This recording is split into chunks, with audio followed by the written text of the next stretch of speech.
Will assassin snails really kill other snails? Can you breed them? And if so, how? Are they killing my shrimp and fish? Are they the reason why that one sock always seems to go missing in the wash? All that more answered right now.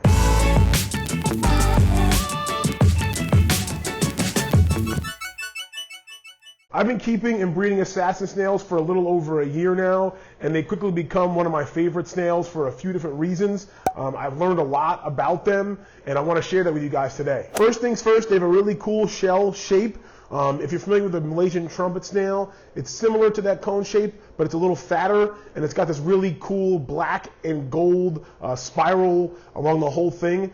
And they get to about 1 inch long, so they don't get huge, but they get to a decent size. You can definitely spot the nice big fat adults in the in an aquarium kind of cruising around or burying under the substrate, which they do, which we'll get to in a little bit. They're also known as Bumble Bee Snails, and I'll put the scientific name down here, but I think the common name of assassin snail is pretty popular, and most people know them by that. They're a true freshwater snail, which means that they live in freshwater, they breed in freshwater, they grow up in freshwater, so there's no interesting life cycle kind of like a nerite snail has.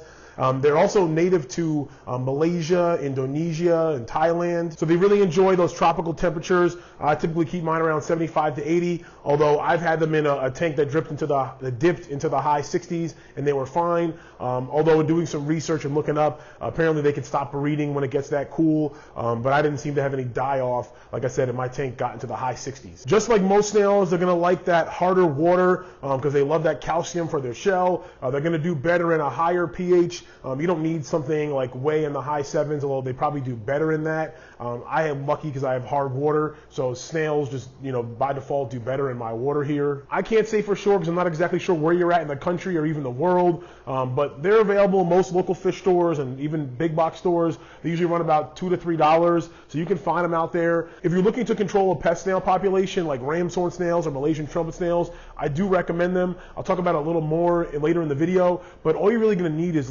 2 in a 10-gallon tank, maybe 6 in a 55. Similar to the Malaysian trumpet snails, these guys burrow in the substrate, although you'll notice they don't really go down all the way to the bottom. Sometimes the Malaysian trumpet snails, they disappear into 2-3 inches of substrate. Typically the assassin snail kind of only half burrows itself. You'll find a lot of the adult ones kind of sticking half out in the air, and they do this a lot of times to feed as well. They're kind of an ambush predator, and they'll burrow themselves in that substrate. I typically like to use a sand, although I keep them in a smaller gravel. I have them in Eco-Complete, so I think you could keep them and even breed them in a wide variety of substrates, but something that they can kind of burrow into is definitely ideal. Fun fact, that little thingy is called a buccal opening, and it's what they use to suck their prey out of their shell. Another fun fact, I'm not sure if it's pronounced buccal or buccal or what it's called. I just looked it up because I think it's cool and I wanted to be able to say the name of it. So it is true, they actually will eat other snails. Now, you're not going to be able to pop a few in and then kill all your snails overnight, but they will, over time, depending on the size of your pest snail population, days, weeks, maybe a month or so, they'll get the job done. And in my recommendation, the reason why I said you only need 2 in a 10-gallon or 6 in a 55 is these guys will breed themselves. And we'll talk about breeding the assassin snail a little later. They won't breed as fast as Malaysian trumpet snails, but if you put in, let's say you grab a dozen assassin snails and you throw them in your tank full of a ton of pest snails, which are food, your assassin snails are going to grow big, quick, fat, fast, going to start reproducing probably faster than a normal rate. So now you're going to have a bunch of assassin snails to deal with. And like I said, it's a little more difficult to get to the point where your tank is overrun with assassin snails, which is why I think it's worth using them, but it can still happen, and you still need to be aware that, one of the reasons why you probably have a lot of snails to begin with is potentially overfeeding. And assassin snails, even though they will reproduce slower than other pest snails, they're going to reproduce quickly if you're overfeeding as well, which you could use to your advantage if you're looking to make a few bucks selling snails. So are assassin snails good at controlling pest snails? In my opinion, yes. I think that they're a great way to do it. Obviously, there's other options out there. I'm not really going to go over them, but obviously you can break down your whole tank. You could use copper in your tank, especially if you don't have shrimp. There's other ways out there, but in my opinion, assassin snails are great for that. But I think they're just cool to keep and breed. I've heard stories of people picking up a few assassin snails, letting them kind of dwindle down their snail population, and then rehoming those assassin snails. That's something you consider as well if you just want to, look at it like that. If you're using assassin snails to keep your population of pest snails down, don't bother feeding them at all. If you're keeping assassin snails just to keep them, maybe you don't have any pest snails or that many at all, or you're trying to breed the assassin snails, then I recommend going with like a meaty pellet. Keep in mind that these guys aren't algae eaters. So a lot of times people will get a snail to clean algae. A Nerite snail is maybe a good one for that. Assassin snails are not good in that department. If you have something like a Nerite snail, I don't keep any assassin snails with Nerite snails. I've read that it's safe. I've had assassin snails in with mystery snails and it's been safe. I don't think it's worth risking it. Obviously, mystery snails, they get pretty big, but even when they're babies, supposedly assassin snails don't really, the mystery snail doesn't appeal to them, and supposedly the buccal opening on the assassin snail really can't get to the Nerite snail's meat. But like I said, I haven't tested that out personally. That's just some research I've done. So, experiment at your own risk. Clean water is really ideal for these guys. Keep in mind that these are a living, breathing thing, so they're pooping. They're not necessarily a cleaner fish or a cleaner snail or anything. Not that they're going to be adding tons of bioload, but if you get them breeding, or they're definitely adding to the bioload, not necessarily subtracting to it. So make sure you stay on top of your water changes, which obviously is true for any fish tank. But just because you have these snails, don't think. I have tanks with just snails and shrimp. And the ones that get populated with snails, they definitely need some extra attention because they can be really messy.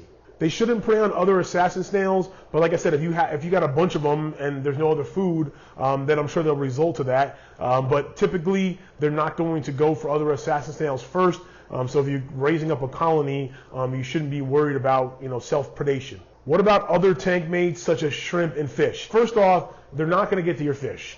If you see an assassin snail eating one of your fish, it's because that fish was sick, nearly dead, or already expired before that assassin snail got to it. If you see these guys move, maybe they're fast for a snail. I don't think so. I think they're just average speed for a snail. And, they're not solely an ambush predator, but like I said, a lot of their time they're just kind of hanging out.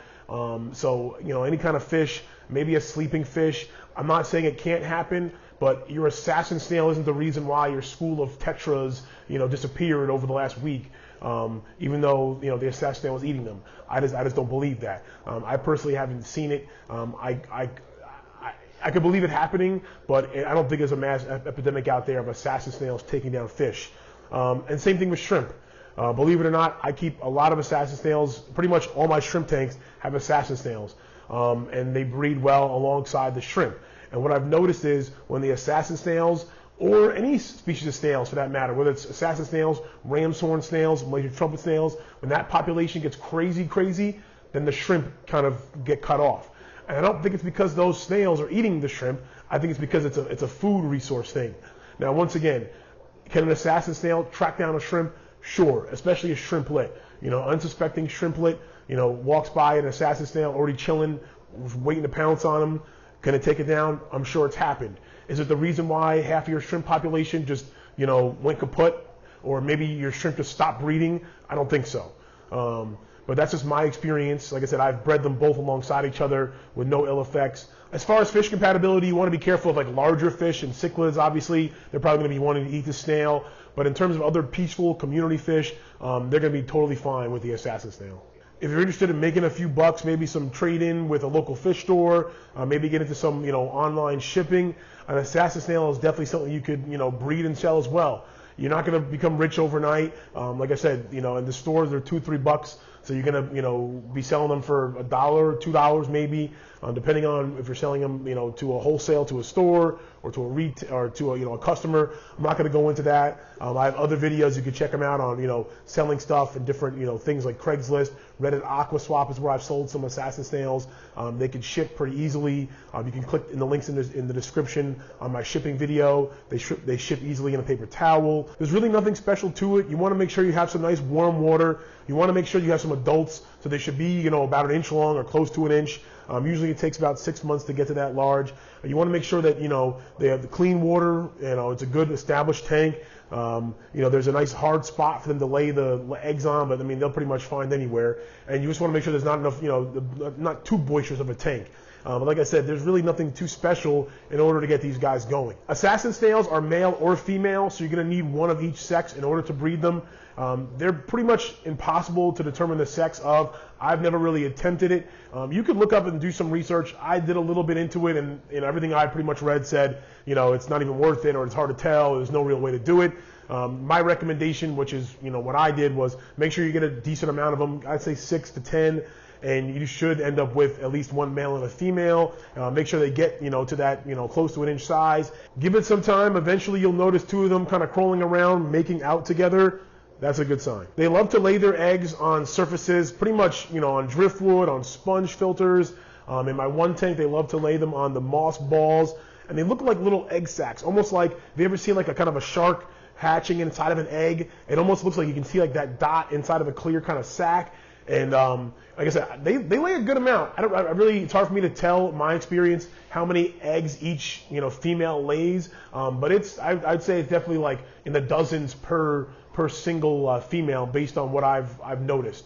And what happens is these little egg sacs kind of hang around for 20, 30 days, and then you don't see anything for a little bit. And that's because the little tiny microscopic, pretty much they look exactly like the big assassin snails that is really, really tiny, and they kind of just chill in that top level of the sand, just eating. I don't feed them anything specific. When there's babies in there, I never fed any, you don't have to feed fry food or anything weird. They're literally just eating the fine layer leftovers in the sand, the microorganisms, and after a few weeks or so, they'll start coming out more and more as they grow. So you'll start seeing them in different sizes, still pretty dang small, but you'll start noticing them, and they'll grow. And like I said, it takes about a few months, up to 6 months or so, to really get a decent size on them. And if you're looking to sell them, you don't have to wait till they're full grown, but you're going to want to wait till they got some good size on them. You can't really sell them when they're really, really tiny, because they come out pretty small. Overall, it's a really cool species to keep. I tend to look at snails just like fish. I have the different species and different attributes and kind of their unique characteristics. And in my opinion, the assassin snail is cool for, a bunch of different reasons. They're relatively easy to keep and breed. They can pay for themselves, maybe even make a few bucks for fish food. Like I said, you're not going to get rich breeding assassin snails, but it's kind of fun to do. And if you're just looking to keep them because you hate all snails and you want to eradicate your other pest population and then rehome these as quick as possible, that's cool too. They definitely serve that purpose. I hope you learned something today, or at least enjoyed the video. As always, I really appreciate you guys watching, especially to the end. If you want to check out another fish cave video, there'll be one right there for you. As always, stay positive and stay passionate.